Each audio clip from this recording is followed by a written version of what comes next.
પાટણમાં બનેલી ઘટના મામલે શિક્ષણ મંત્રી પ્રફુલ્લ પાનસેરિયાનું નિવેદન। માનસિક વૃત્તિ ધરાવતા વિદ્યાર્થીને વાલીઓ સમજવા જોઈએ। સોશિયલ મીડિયા અને મોબાઈલ ગેમ આવી વિકૃત માનસિકતા માટે જવાબદાર છે।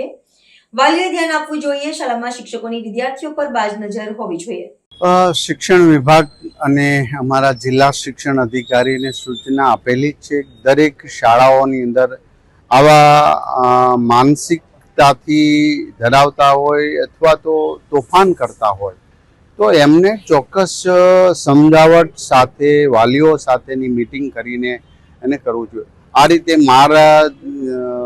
મારવું વિકૃતતાથી મારવું એ સોશિયલ મીડિયા અને ગેમ જવાબદાર છે। દરેક વાલીએ જાગૃત થવું પડશે।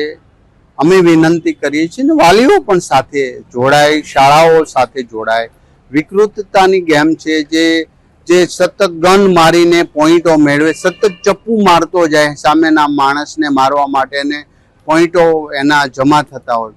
આનાથી સાયકોલોજી છે એ વિકૃતતા એના મગજની અંદર ભૂત સવાર થઈ જાય। એને ક્રાઇમ કરવું એટલે સામાન્ય। તો પ્રેમ, દયા અને કરુણાના પાઠો ઘરેથી અને શાળાઓથી શીખે। આ એક બનાવ બન્યો છે ને આપણે એક્શન લઈએ સોલ્યુશન થઈ જાય એ હું નથી માનતો।